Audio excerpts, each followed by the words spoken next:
停手！想不到你的棋艺如此高超。我平时不怎么下棋，也不谙此道。但应该就是天赋了。他日若得空，我一定去青池宫和你讨教一番。行，如此甚好。你刚刚不会是故意让我的吧？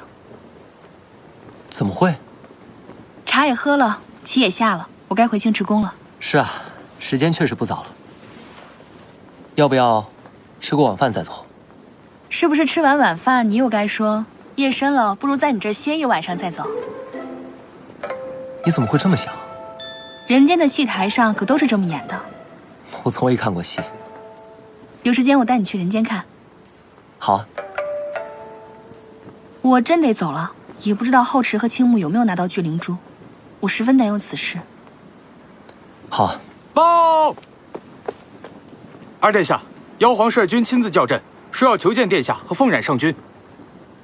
他怎么知道我在此？该来的总会来。你早就料到了，是故意留我的。你拿走了妖族至宝，此事不会轻易善了。不过，我在你身边，定会护你周全。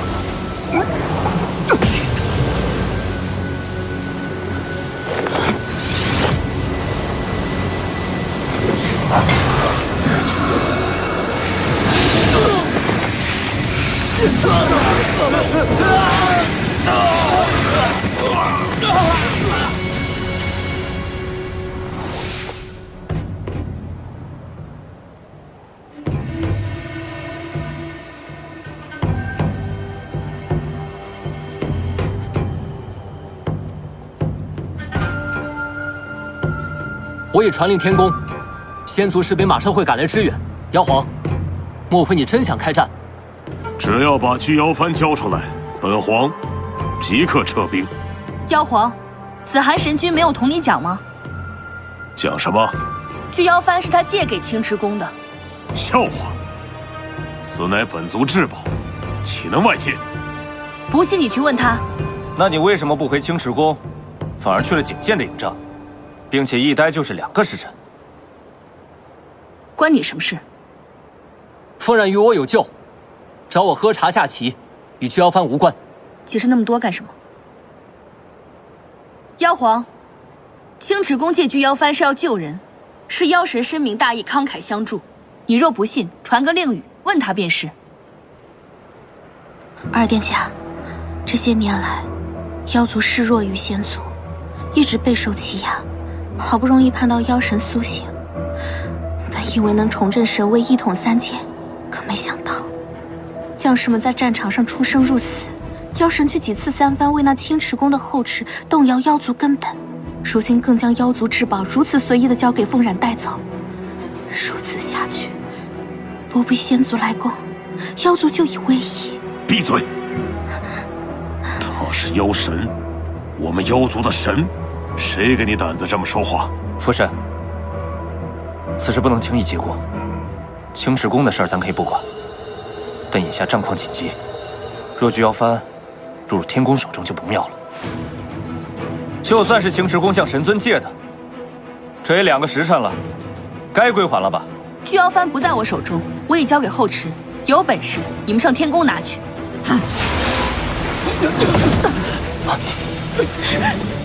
立正，保护二殿下！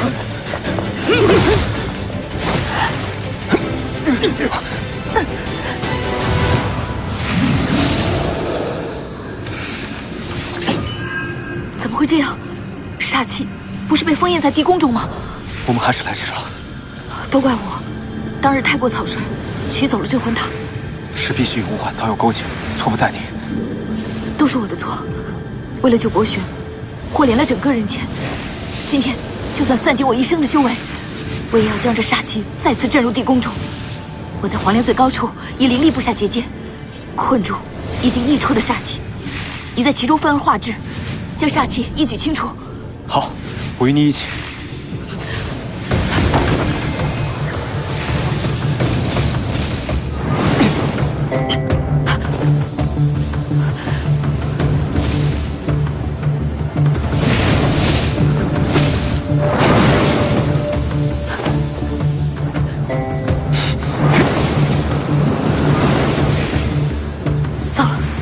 手炼灵力尽失，以我的灵力，怕是无法支撑这个结界。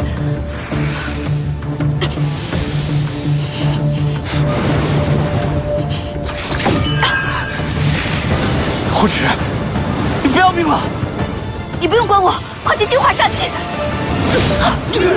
凤然，本皇念及古君和后池2位上神对你以礼相待，你若还不识趣，今天新仇旧怨咱们一并了结。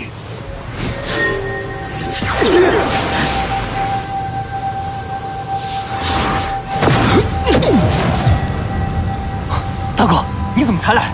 事发突然，我中途被耽搁了。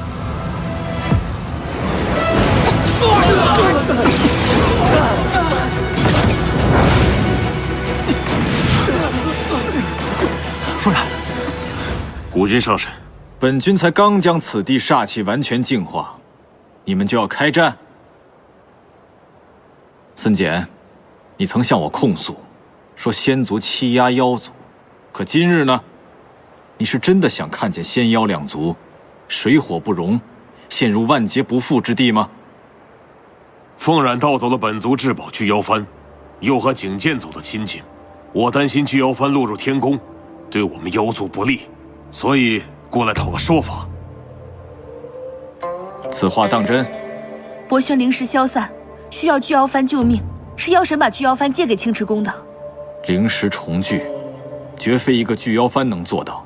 后池他还取了什么？巨灵珠、镇魂塔。他如今在何处？天宫。此事本君心中有数。森简，你且先回玄晶宫，日后本君自会给你一个交代。是。今天本皇就给青池宫一个面子，撤兵。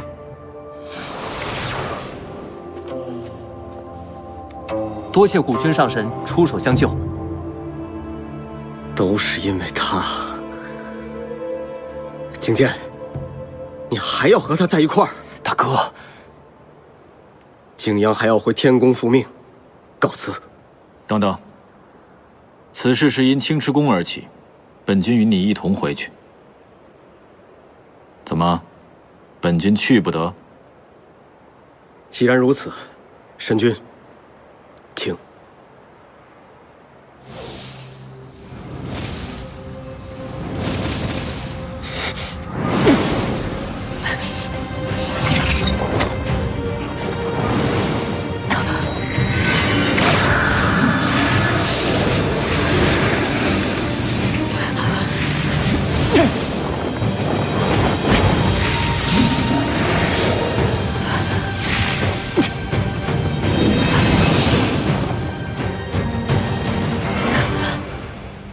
秦牧，你怎么样了？我没事。你煞气入体，怎会没事？这煞气不知何时泄露，恐怕已流入人间许多。刚刚引入我体内的煞气，我会将它封印回地宫，这样可以减少你身上的罪责。那你日后……我没事，相信我，我有太仓相助，我会将体内煞气镇住，不会伤及灵脉。你别骗我，我不想再失去身边任何一个人。我什么时候骗过你啊？连青龙台上的9天玄雷都伤不到我，更何况区区的人间煞气？你也太小看仙族第一上君了。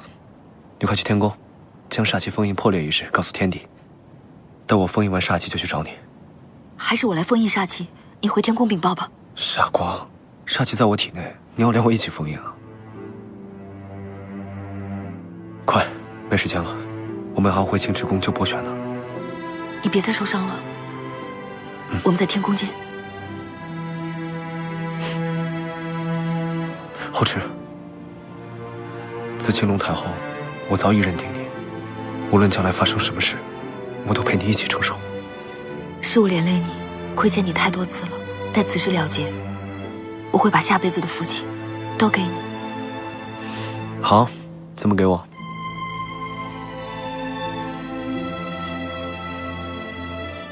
去吧。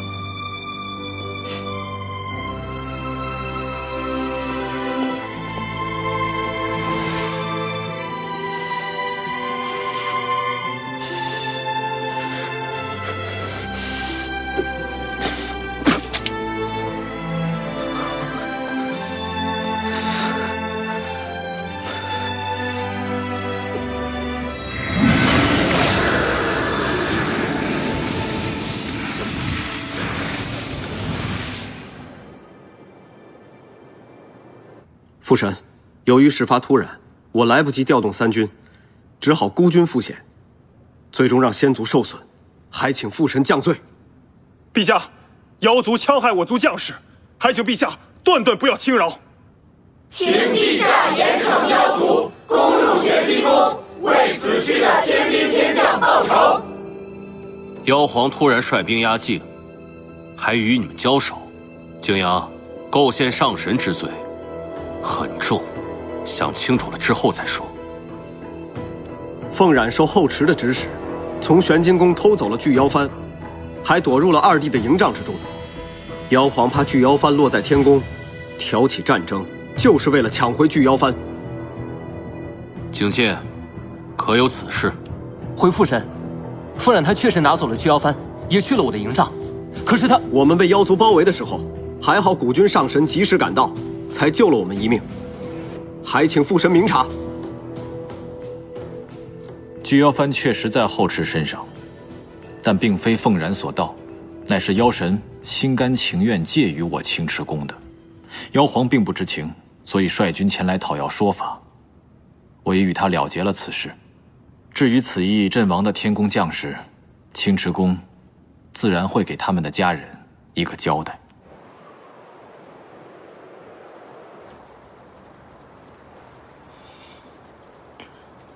父皇，我真的是搞不懂啊！大战在即，巨妖幡对于妖族来讲至关重要，可神尊怎么能把它交给凤冉呢？是，妖族众生奉妖神为主，可如果妖神不顾我们众生安危，我们为什么要奉他为主啊？别再说了。禀陛下，神尊出关了，请您前往紫月泉议事。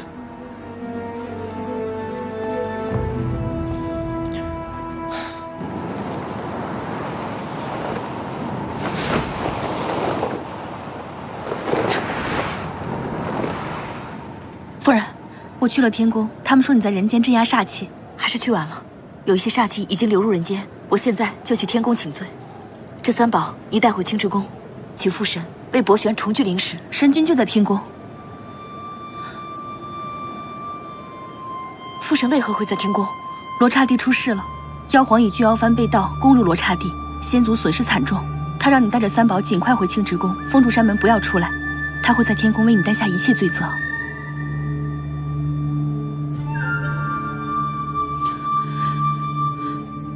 国君啊，巨妖幡乃是妖皇号令妖族的宝物，妖神为何会给予你青池宫呢？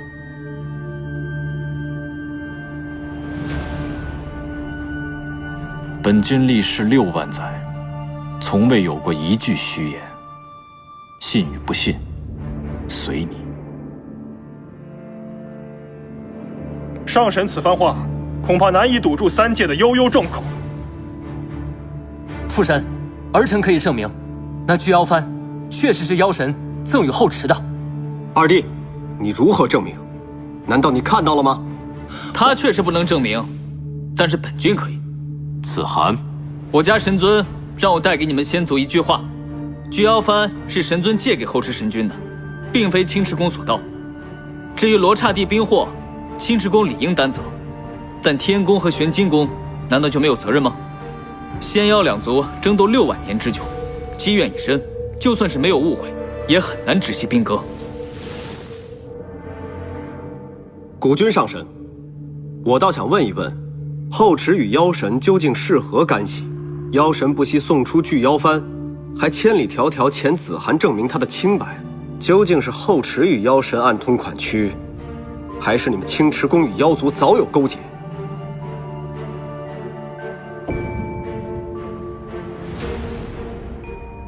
本君说了，你们就会信？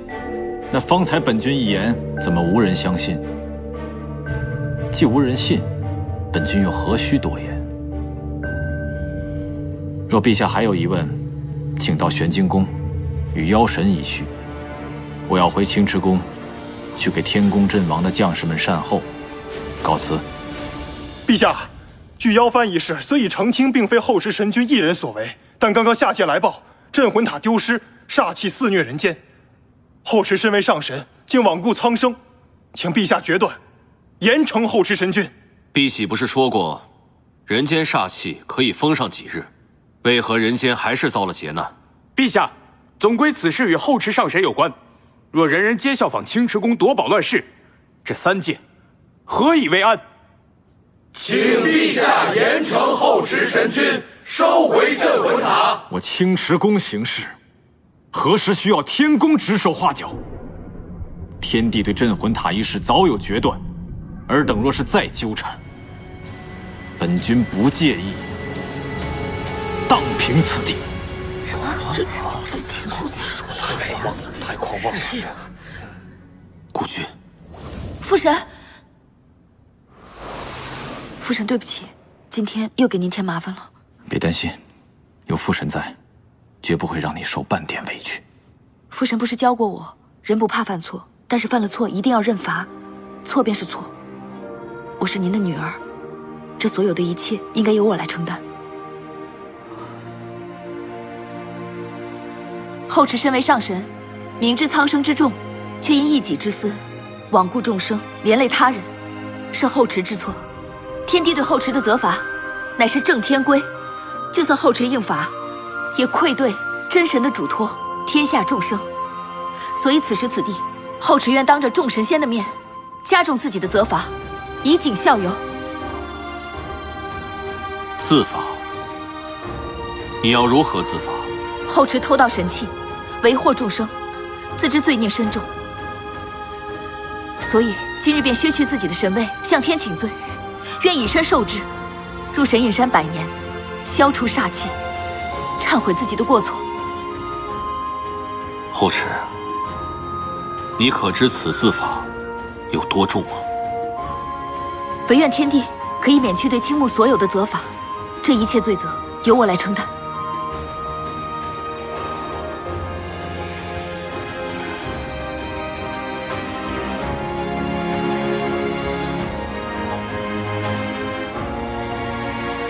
好吧，本帝就答应你。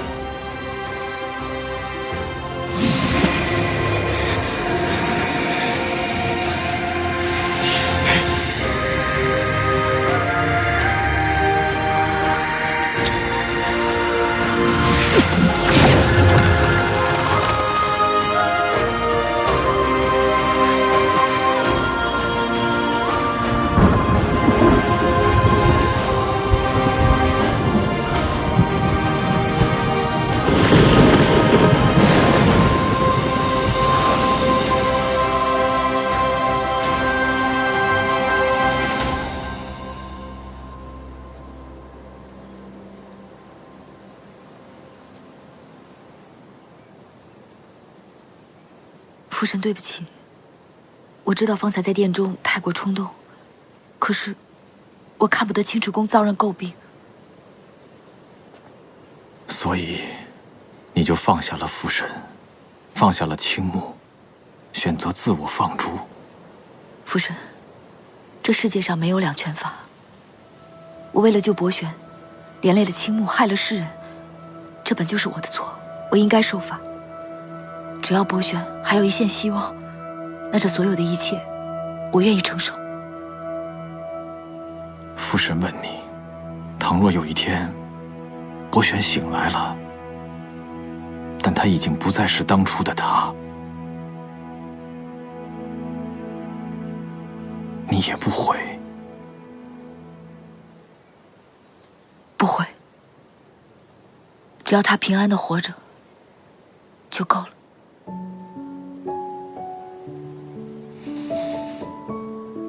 有的时候，命运比你想象的更残酷，不是你心有所愿，就一定能实现。你心意已决，父神自然成全。可是万物皆有缘法，与其追忆往昔，不如好好珍惜现在。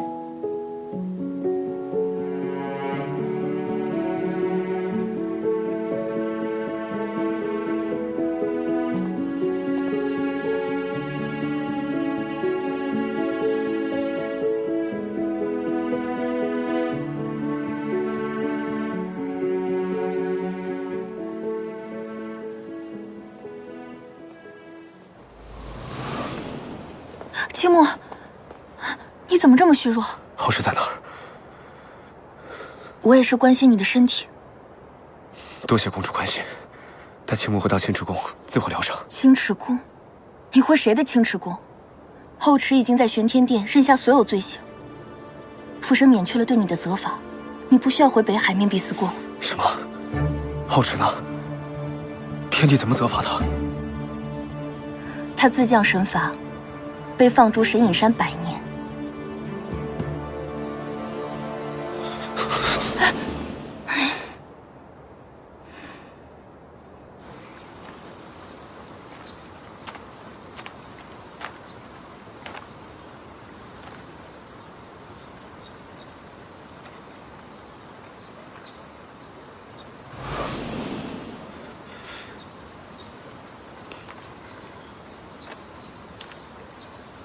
你决定了？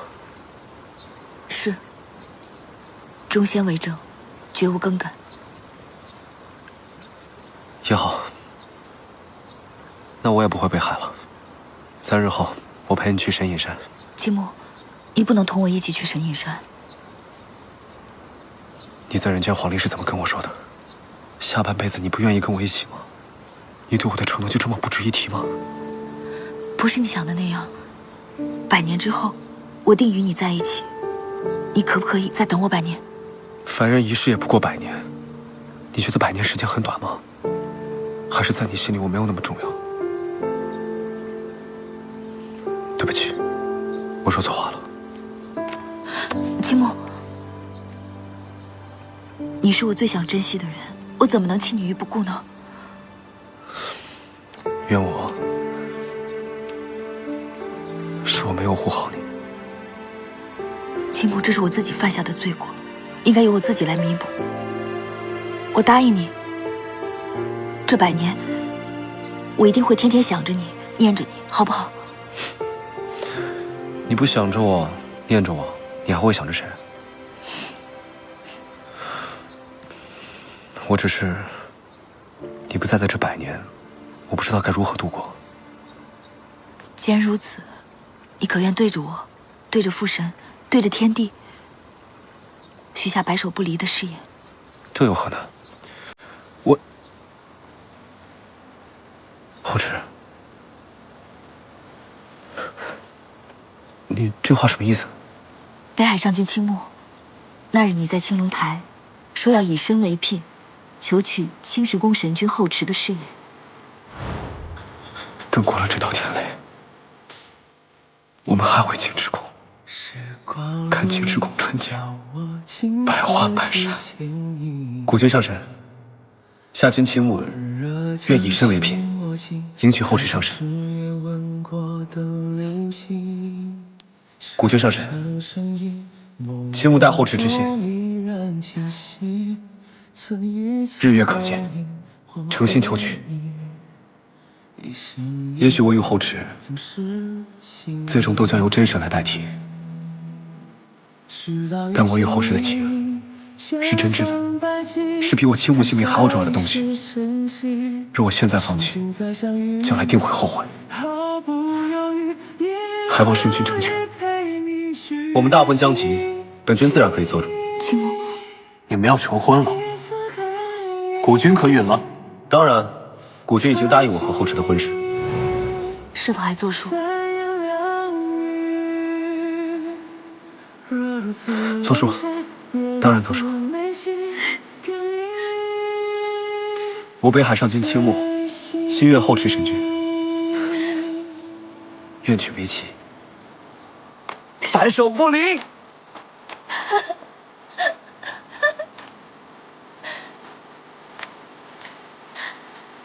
哎，快把我放下来，你身上还有伤。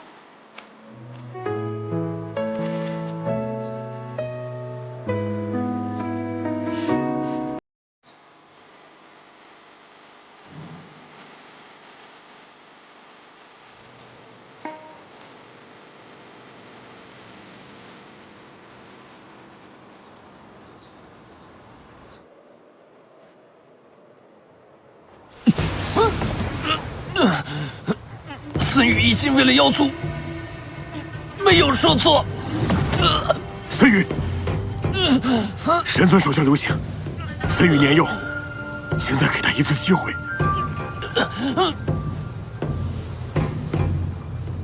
孙红战死，孙宇死在了约灵沼泽，我身边就剩这么一个儿子了。望神尊，念我这些年忠心耿耿的份上，再饶他一次。本尊若是不答应了，神尊的命令，三剑永远不会违逆。记住你今日说的话，妖族之内，一切由本尊决断为主。若是再有人伤害或连累后池，本尊绝不再饶。是。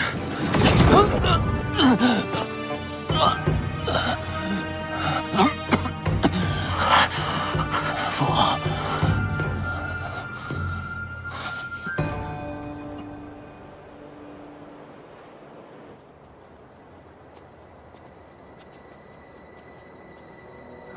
母神，儿臣这就去玄天殿外一直跪着，恳求父神更改诏令。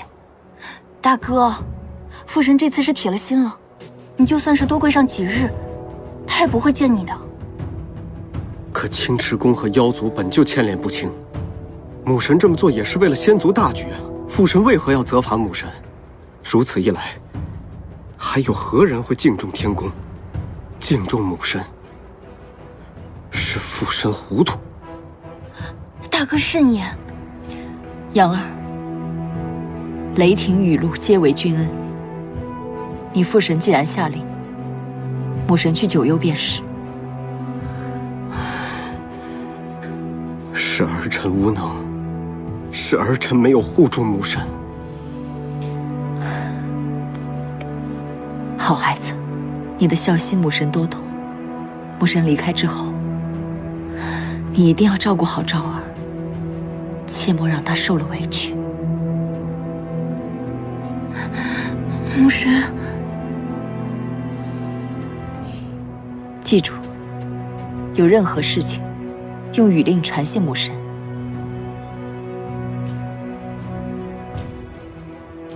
杀了必喜。人间煞气之事，绝不能让旁人知道。母神放心，儿臣定会让此事永久消沉下去，绝不让父神知晓。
不轩，100年后，我们便能相见了。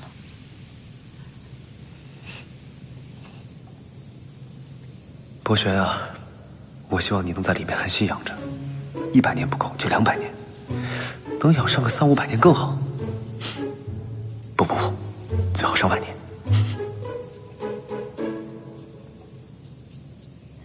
你嘀嘀咕咕什么呢？你也有话跟博轩说。啊，没有，我只是看你高兴，我也替你开心。若博轩醒了，看见多了一个你，他定会为我感到开心的。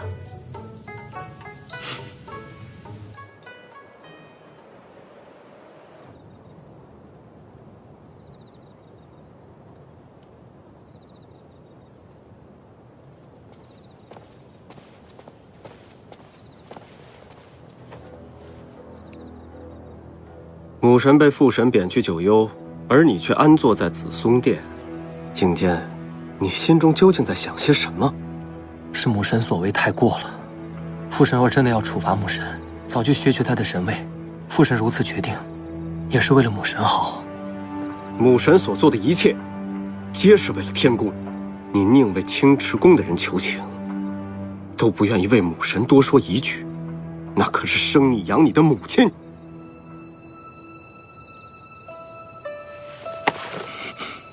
因为那只杂毛凤凰，对不对？当初在罗刹地，你我二人险些因他而死。青池宫都是祸害，没有一个好东西。我对凤然的感情，是我心甘情愿，与他无关。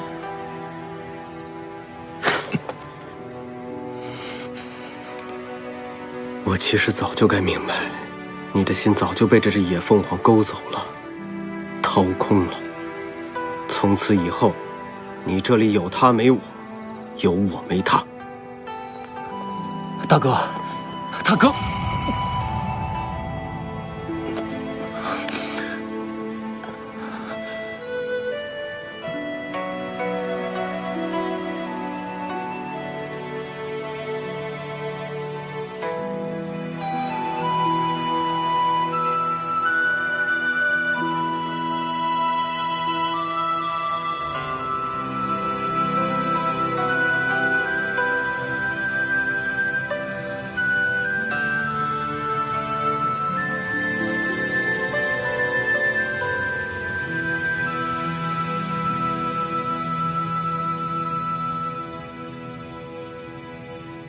神君，小殿下虽然要去神野山受百年之刑，虽然说百年对一个神仙来说不过须臾，但小殿下现在姻缘圆满，等博玄上君苏醒之后，青池宫一定会比之前更加热闹繁盛。神君为何还愁眉苦脸的呀？博玄醒来之后，还会一如既往对后池好吗？会啊。博玄上君一直都是厚待小殿下的，您都绿了。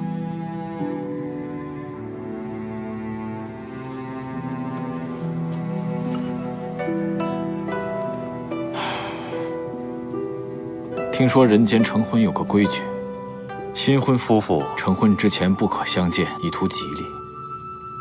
青木与后池的婚礼，就沿用这个规矩吧。啊，神君，小殿下在青池宫总共只留3天呢，要折去那2日，那北海上君也太可怜了吧。他自己惹的事，怨得了谁？是。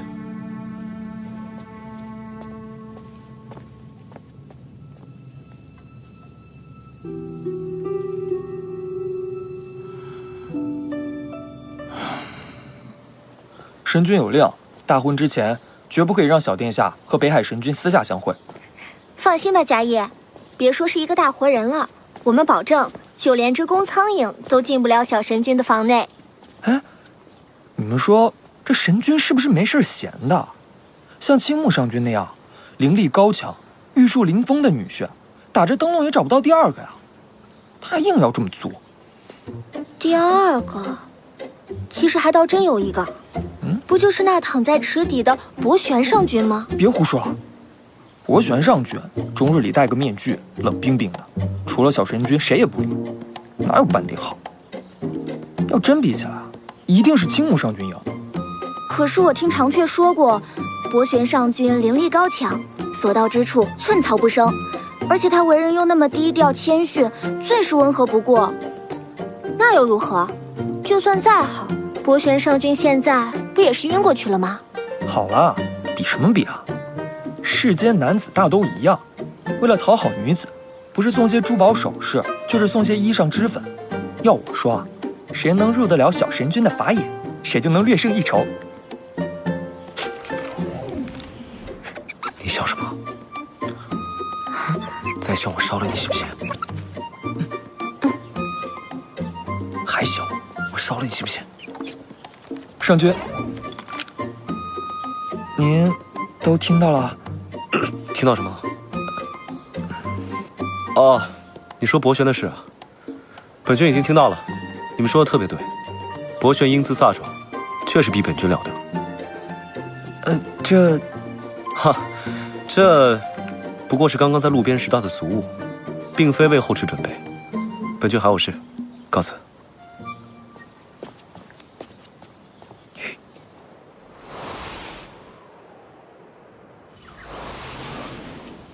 你火急火燎唤我来，发生何事了？我和后池要成婚了。现在？行，也好，你二人心意早已相通，虽说仓促了些，但也是圆满。青木，恭喜你。你这是做什么？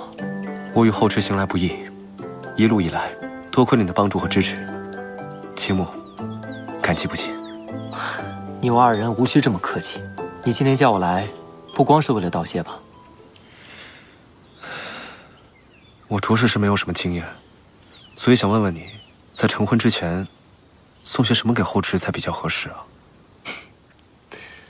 后池他自小在青池宫长大，青池宫的宝物有些连天宫都比不上，恐怕你送什么都没有用了。那怎么办啊？你二人已经历过生死，还送这些虚物做什么？毕竟是成婚嘛，人生大事，总是要有些仪式感的嘛。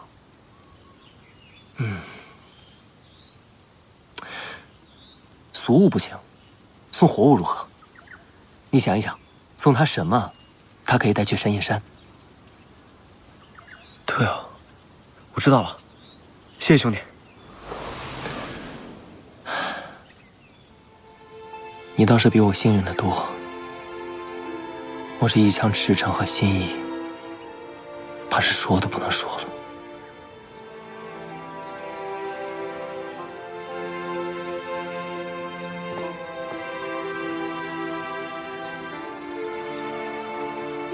咱们从天宫回来之后，你就愁眉不展的。我没有发愁。我此次去神隐山100年，说长不长，说短不短，最放心不下的就是你了。你不用担心，我自会帮你守着这青池宫。可是，你的心意没人知道，你会不会很孤单？我怎么会孤单呢？你看，我可以看画本、摇头子，我挺会给自己找乐子的。那此时此刻，你的心意该向谁去诉说呢？你看出来了，你我万年相伴，自知彼此，是不是景剑？我猜错了。你觉得景剑他如何？我此次去神隐山100年，说长不长，说短不短，最放心不下的就是你了。你不用担心，我自会帮你守着这青池宫。可是，你的心意没人知道，你会不会很孤单啊？我怎么会孤单呢？你看，我可以看画本、摇头子，我挺会给自己找乐子的。那此时此刻，你的心意该向谁去诉说呢？你看出来了，你我万年相伴，自知彼此，是不是景剑？我猜错了。你觉得景剑他如何？他是吗？你觉得他会像青木对你那样对我吗？你终于肯承认了。你直接去问他便知，干嘛在这扭扭捏捏，失了你往日的风采？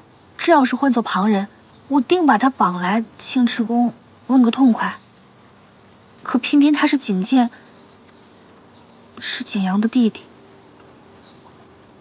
天后的儿子。我觉得景剑和他的家人不同，他明辨是非，坦荡正直，多次为了你维护青池宫。我觉得在他心里，看你比谁都重要。我对凤染的感情，是我心甘情愿，与他无关。你还记得我在华镜池底跟你说过什么吗？君以真心相待，我以真心报之。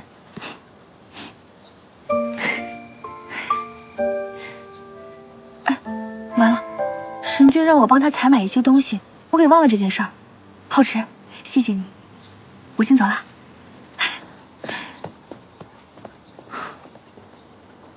到底听没听到心里去啊？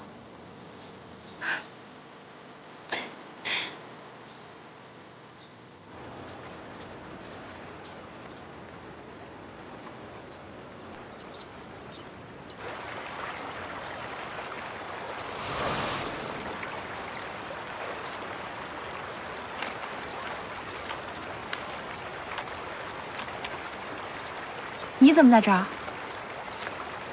是青木唤我来的。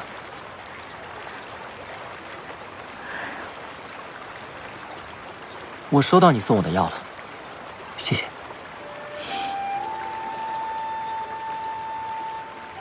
那日我大哥说你的话，你也听见了。如果对你造成困扰的话，我替他向你道歉。就没有别的话了？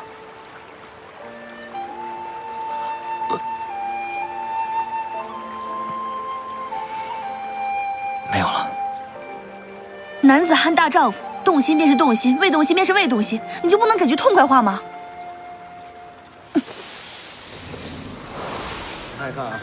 最近修为突破，小师上乘的妹现在上宝器，大家过来看一看啊！可以啊。你带我来瞭望山仙室做什么？逛集市自然是来买东西的呀。买东西？嗯，这些散仙之物皆不入流，你若喜欢什么，大可以去紫松殿取取。你不懂，来这儿买东西才有趣。我不管，今儿你败了我的兴致，在这儿买东西的花销都由你出。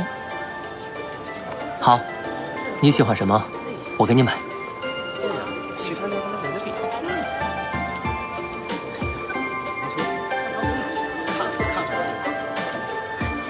只要2颗下品灵珠就可以。太贵了。上君需要点什么？仙友，你这红烛怎么卖？上君可真有眼光，这对红烛其貌不扬，可却是青丘狐女与东海金龙仙人成婚时所用之物，寓意喜庆，1颗上品灵珠1对。我看你这故事倒编得不错，这红烛上的仙力已散，只能燃个1000年，1颗下品灵珠都嫌多。想不到上君也是行家，那便收你1颗下品灵珠。这样，我家洞府要办喜事，我买你这对红烛，你再送这个，还有这些给我，1颗下品灵珠可好？仙友，你这也太黑了，这生意没法做，做不了。等等，2颗下品灵珠，真没法做，真做不了。你会想办法。神君让我出来办差事，我这要是没办好，他回去肯定要念叨我的。这位仙友，你是才说这对红烛是青丘狐与东海龙仙成婚所用？在下刚好在天宫任职，又恰巧知道仙妖通婚，那是天界的大忌。你身为仙族，却私藏这样的禁物。天官莫急，小仙不做这买卖了，不做了还不行吗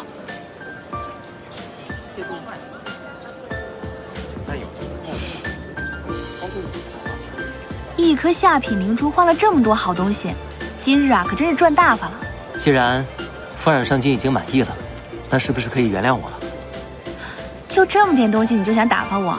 今日不将你的荷包掏空，本座就把“凤然”2个字倒过来写。好啊。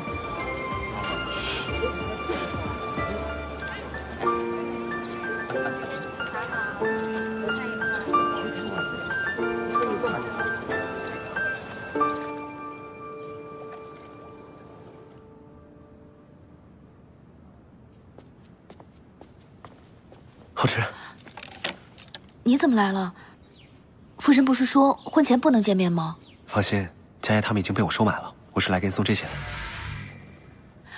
这是神隐山那上古兄弟，寸草不生，其中还有不少凶禽猛兽。你虽然灵力有长进了，但1人100年，还是难保平安。我便为你炼制了这些丹药，便不怕你受伤了。这么多都是你自己炼的吗？还有这灵符，是我以太仓枪神息化成的，危难时刻可保你无忧。你把事情都想得这么仔细，你真好。但是，你怎么净想着我受伤了？万一我在那边孤独了、无聊了怎么办啊？草给你准备好了，来。哦，这什么灵兽，好可爱啊！还不是那东华上君，他诓我说这是条100年难遇的神犬。谁知道浑身上下一点灵气都没有，我用性子憨厚可爱，正好给你解闷，也不知道你喜不喜欢。我特别喜欢，这是我收到过的最好的礼物。这有什么呢？你可是北海上君的夫人啊！天界之中，凡你喜欢，我都会为你求得。小黄，若是他以后负我的话，你一定要帮我好好要他。后池，我还为你准备了一个礼物，保准你会喜欢。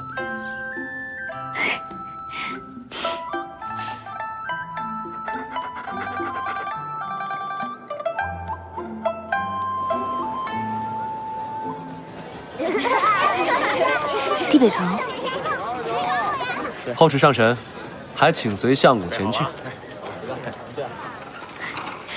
老板，沏壶茶。好。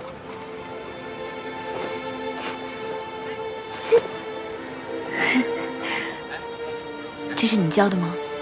舒儿虽无灵根，但学些拳脚功夫，想必自保足矣。教导一个人间的孩子，应该要花费不少心血吧？你何时教的？我的娘子，这还未过门呢，你便要关系为夫了吗？姐姐，你可算来看舒儿了，我还以为青木哥哥又在骗人了。胡说，本君何时骗过你？青木哥哥比我父亲还要严厉，他还威胁说，若是练不好，就不给我吃饭了呢。白说。不过功夫是舒儿自己要学的，娘亲说了，不能事事都依赖姐姐。爹爹已经走了，往后我们白家还要靠我呢。舒儿长大了，往后啊，这地北城还有你娘亲就全靠你了。对了，姐姐难得来一趟，我让母亲做饭给你吃，还有舒儿最喜欢的桂花糕，你也一定会喜欢的。后池上神，让我猜猜，是要替舒儿感谢我吗？你吸收的煞气，封印回了地宫，还未来得及恢复灵力，就来教导孩子，我很感动。光说感动可不行，得这样写。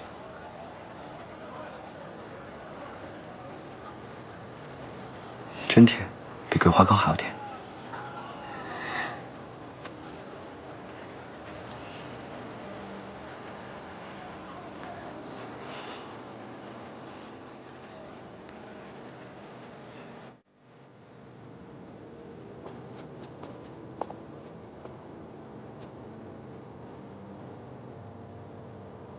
你说要带我去一个绝妙之处，为何带我来妖界？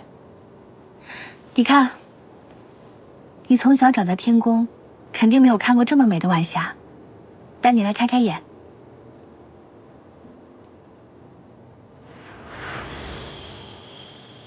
落日配好酒，美不胜收。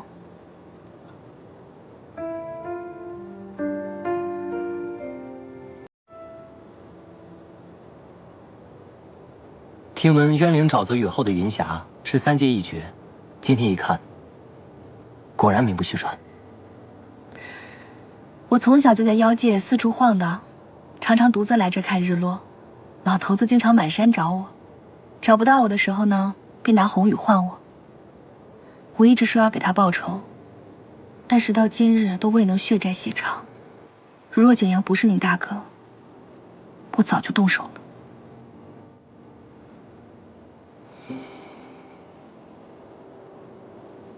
我不是那个意思。夫人，我只有对你好，才能弥补我家人对你犯的错。只是因为愧疚？当然不是。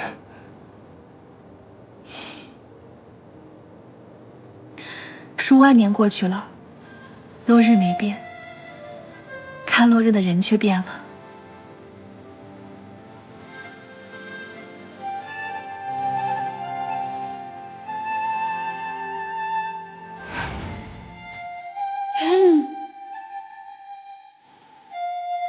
我有急事，我先回去了，你自己小心点啊。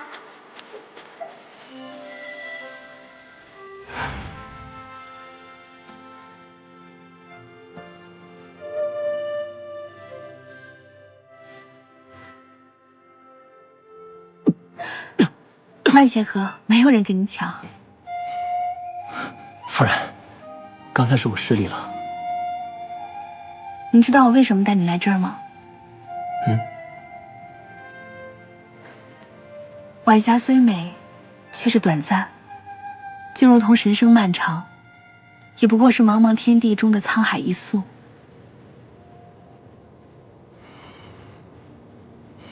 我们更应该珍惜眼前，你觉得对吗？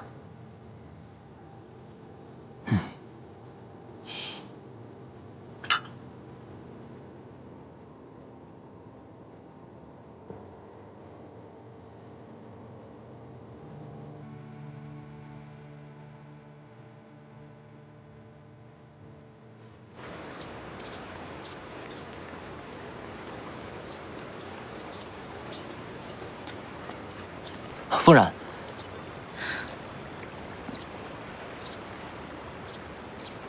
回去好生休息，明日婚宴，我们再见。好。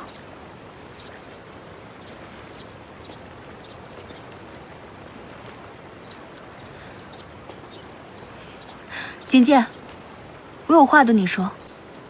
我不喜欢弯弯绕绕，我想告诉你，我心里有你。我知道你心里也有我，不然你不会对你大哥说出那样的话。夫人，我知道，你要跟我在一起，有太多的困难需要克服。但这世间之事就没有不难的，所以我命令你今晚回去想清楚。你若愿意跟我在一起，以后不论天上地下有何困难，我与你一起面对，生死不离。但你我若做不成一对，当朋友也行。只是明日婚宴上，你总要给我一个答复，我不愿意再猜来猜去，徒增烦恼。你可听明白了？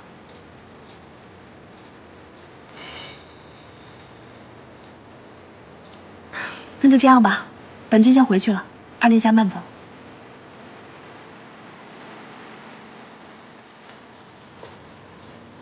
夫人，你说的对，明天我一定给你答复。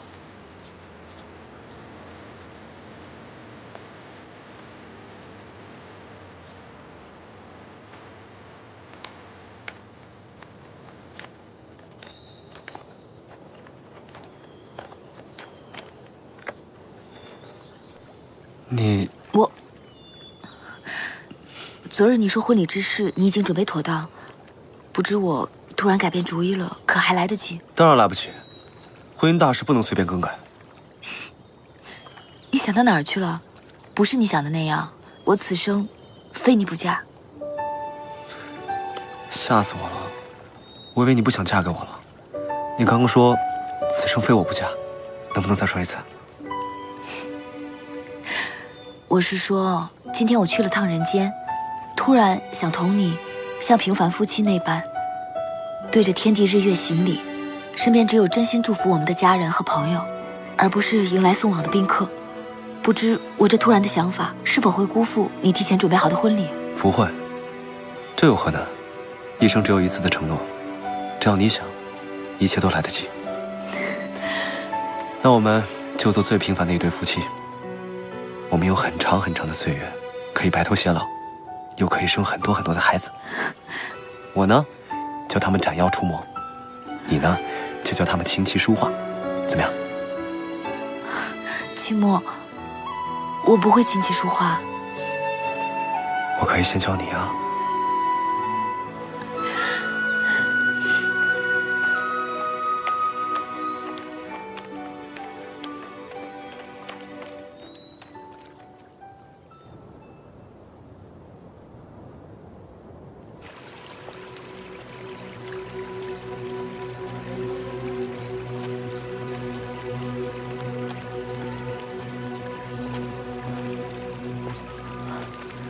天后，此地威压甚重，光是行走都已极是艰难，您可还扛得住啊？扛不住也要扛。曾经的九幽魔气极盛，虽然现在已经淡薄，但本君若是能在此地凭借炼天功解封魔气，助我修炼，说不定可以突破上神之巅，达到足以与真神匹敌的实力。炼天功虽好，可毕竟是魔器，此中凶险没有定数，凤女担心。担心我坠魔？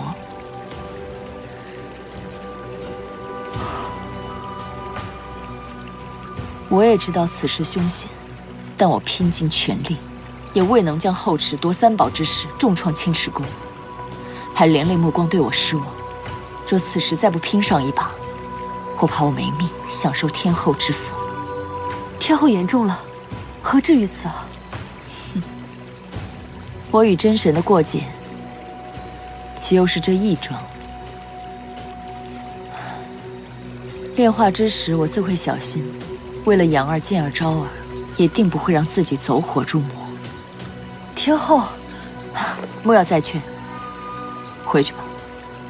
替我叮嘱杨儿，让他尽早铲除祸端。还有，替我照看好伏妖殿。是。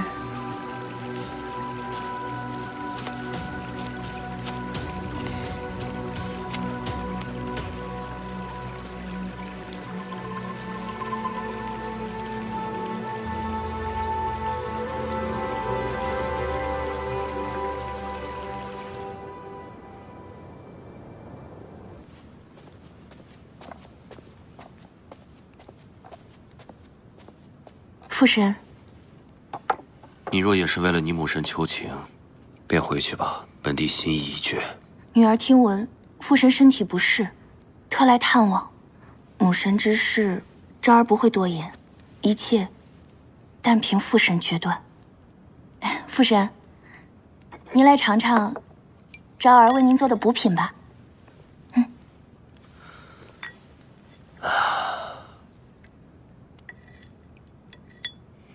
经历了这么多的事，你也长大了。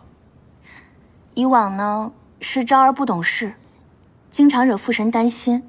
从今往后，昭儿一定好好修身养性，不再骄纵任性。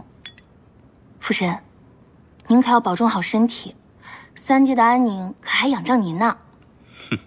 东华上君到。见过陛下，公主。东华，本帝唤你来，是想让你去人间皇陵的地宫一趟。陛下是想查人间煞气泄露一事吗？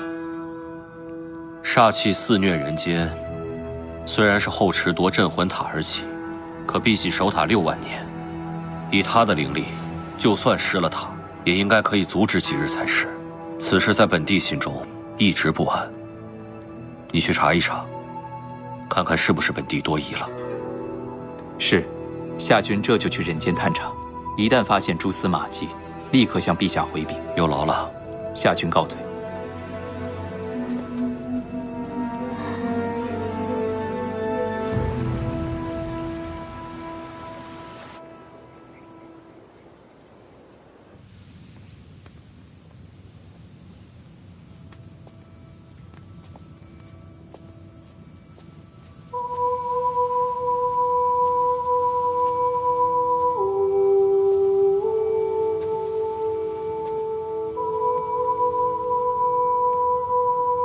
神尊啊，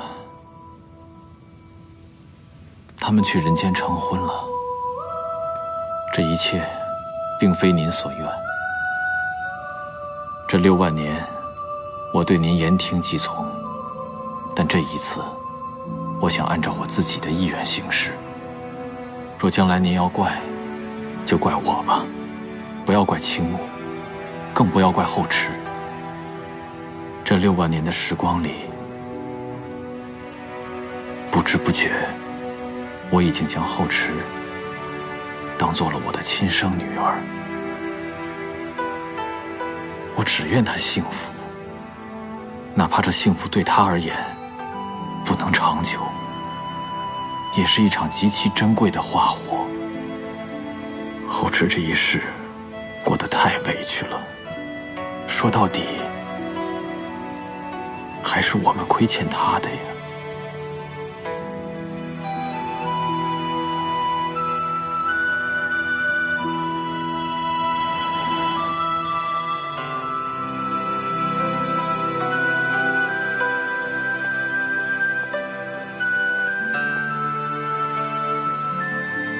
神尊，看来您的伤势已经痊愈了。后池这些日子怎么样了？小殿下，他最近挺好的。挺好的。他为了博玄闹得天翻地覆，不仅自削神位，还要去神隐山100年，都这样了，还过得挺好的。神尊，小殿下他过得真的挺好的，只不过他的好，对您来说，可能不太好。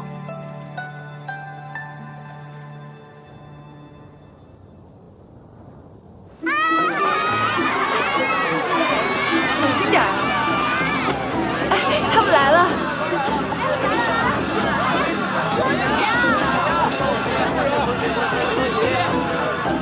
小心点，别撞着啊！恭喜啊，恭喜！恭喜啊！恭喜恭喜！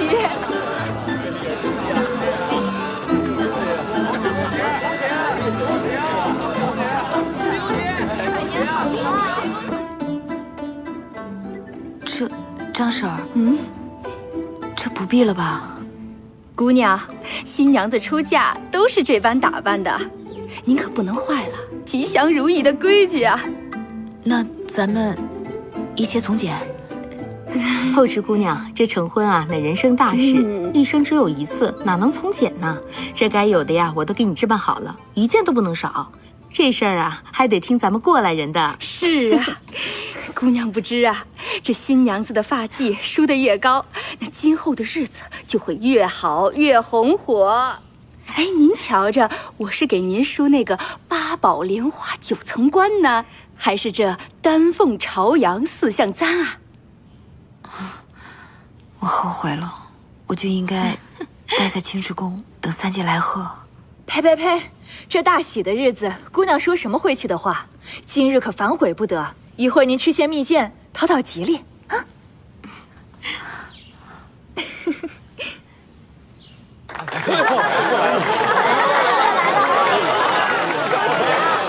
青木兄，我这腰都等酸了。这是何意啊？听闻地北城成婚，杨家人有堵门的规矩，我就过来凑个热闹。那你帮谁啊？这还用问吗？自然是娘家人。那就不麻烦你了，赶紧进去喝喜酒吧。哎，不麻烦不麻烦，咱们是好兄弟嘛。我一定让你的婚礼热热闹闹，波澜起伏。青木哥哥，你该不会是怕了吧？当然不是。那你说吧，这堵门是如何个堵法？怎样才能让我进去？按照人间的规矩呢，第一关自然是发喜钱了。这有何难？怎么样？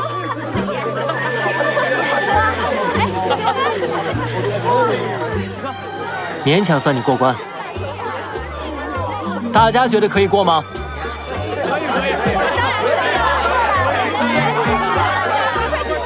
这第一关对你来说太容易了，第2关就没那么简单了。请吧，走吧。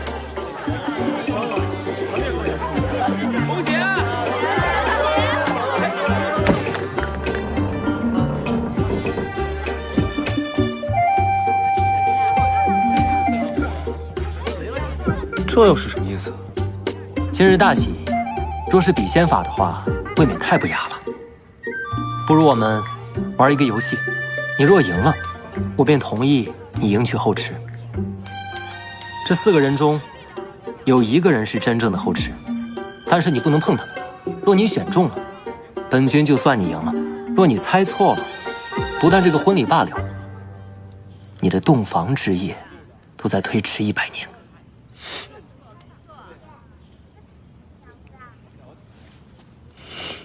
给个提示，兄弟，我真帮不了你，靠自己吧。看得仔细点啊！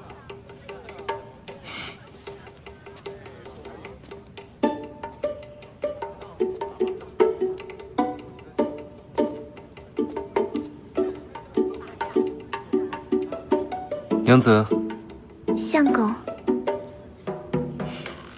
他不是。这么草率，看仔细点儿。这般恶心，定不是后池。我这般柔情似水，你怎么能说我恶心呢？你赶紧背过身，我一想到你刚才跟我讲的话，我就更恶心了。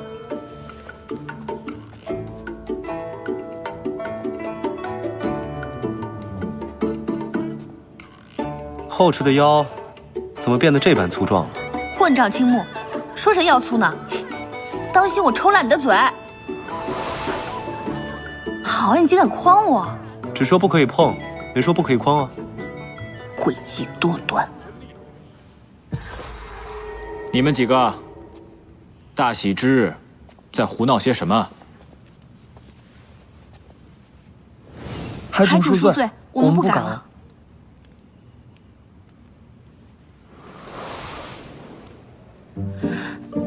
青木，你这是作弊！你怎么能作弊呢？我还没说你们作弊呢，明明说4个里面有后池。我娘子呢？好了好了，春宵一刻值千金，他定是急坏了。新娘还在后面等着呢，有请新娘。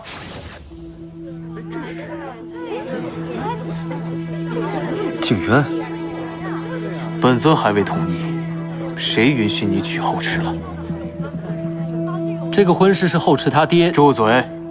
景渊，我娶后池，3媒6聘，天地为证，依的是神灵之礼，凡人之义，与你何干？神仙哥哥，你怎么也穿着喜袍？莫非今日你也要成亲吗？你这小女娃，倒是挺有眼力劲儿的。不错，本尊今日就是来抢亲的。我觉得这个满会场也不错。诸位，我家主上富甲一方，迎娶后池这样的好姑娘，自然是诚意满满。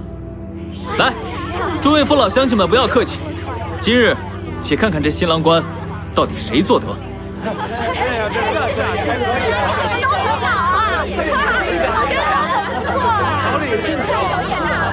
景渊，青木，大喜之日，不要冲动。这个婚事，不光是父母之命，也是后池他自己同意的，怕是很难再改。后池亲爹，他脑子一直不清不楚的，识人不明，定是被某些人给蒙骗过去的。你说什么？你们都在折腾什么呀？这吉时都到了，怎么还不迎新娘子呀？哟，这怎么2位新郎官呀？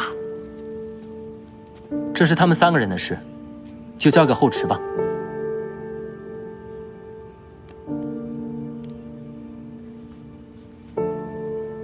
金渊，我在。多谢金渊神尊一路相护，点滴之恩，后池铭记在心。今日后池出嫁，还请金渊神尊一步，多饮些宴酒。后池，我问你，你当真要想好嫁给这个人了吗？是。可我若执意要抢亲呢？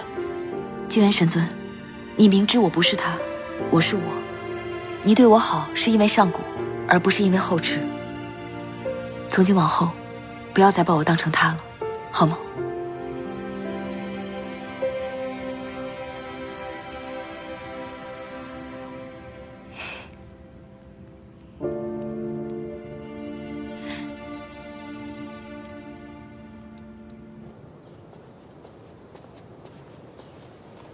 大哥，昭儿，你怎么在这儿？我到处找你，父神已经怀疑煞气侵入人界一事，你不能一错再错了。快随我去玄天殿，向父神请罪，他一定会原谅你的。不行，此事牵连母神，绝不能让父神知晓。我这就去杀了碧玺，只有这世上没有人知道真相，母神才会早日回归。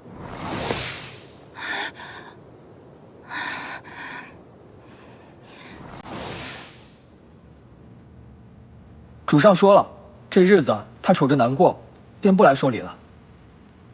小殿下自幼便不能常常随着心意办事，今日这礼就由您自己做主便是。父神在上，请受后池。青木，一拜。一拜。2拜天地。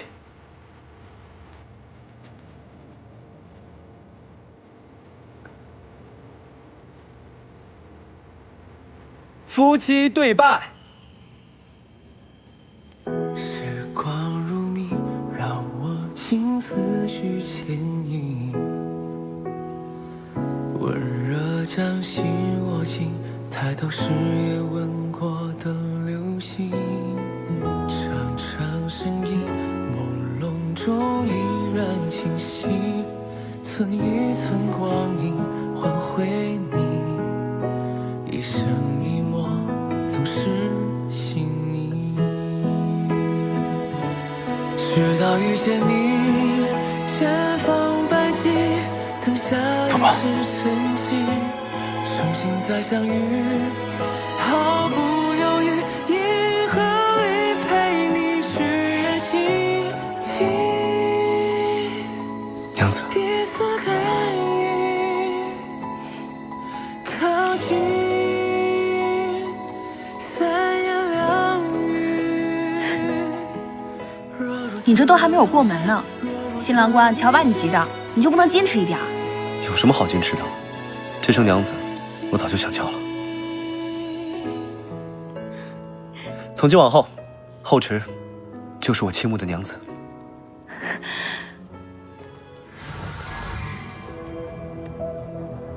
昭儿，今天由不得你胡闹。你不要冤枉人，我不知道他们今日成婚。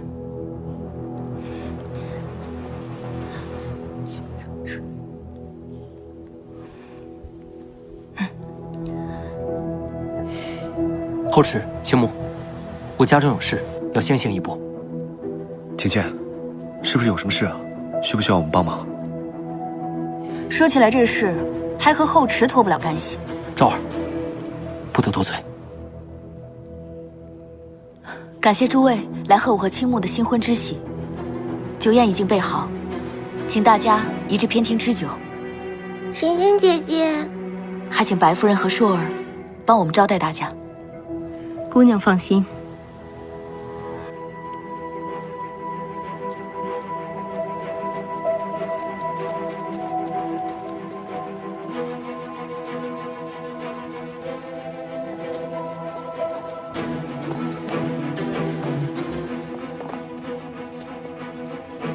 比起在天宫指认后池，是我母身指使的。我大哥怕我父神知道，就想去杀了他。事情就是这个样子。碧玺有难，我们速去皇陵。不行，你们两个礼还没有行完，说到底是天宫耽误了你们的喜事。青木、后池，你们的好意我心领了。此事是我牵累你们，不要让我在心里过意不去了。此事终究因我而起，我又怎能逃避？后池是我的娘子，她的事就是我的事。走吧，事关人命，迟则生变。你来的真不是时候。我也不过是想救大哥。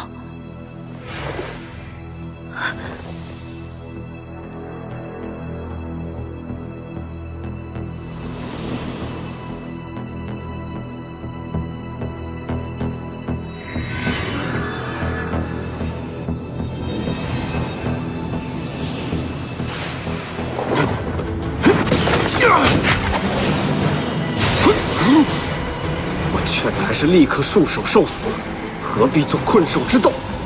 老朽一念之差，与虎谋皮，竟落得如此下场，也是罪有应得。只是大殿下，老朽若是陨落，天宫里的杀气封印必定会随着时间推移而消失。若是杀气再出，人间便再无宁日。本殿管不了那么多了，你若不死，母神必出危机。我别无选择，碧玺得罪了。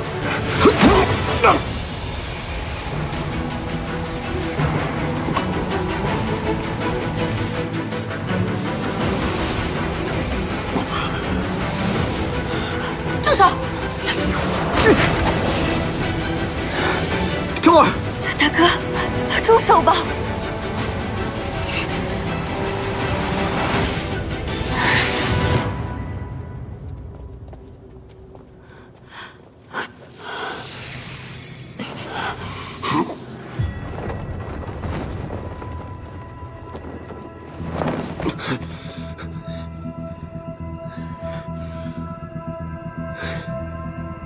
景剑，你竟然对我动手！大哥，不要一错再错，随我回天宫向父神请罪。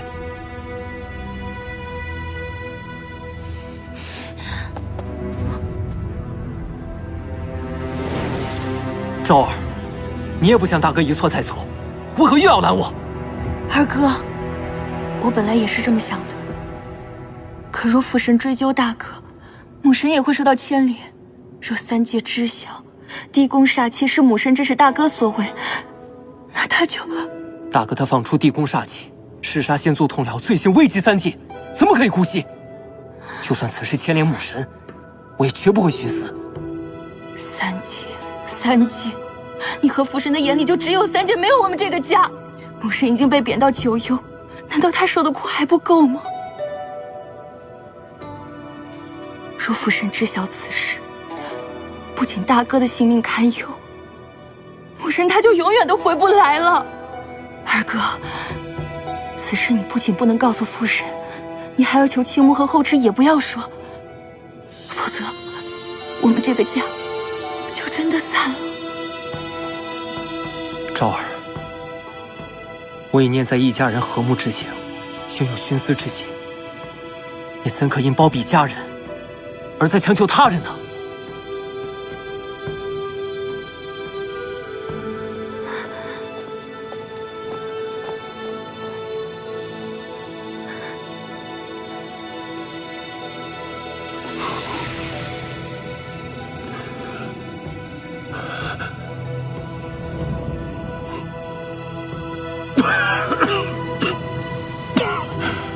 两位神君，不必再损耗灵力了，老朽不行了。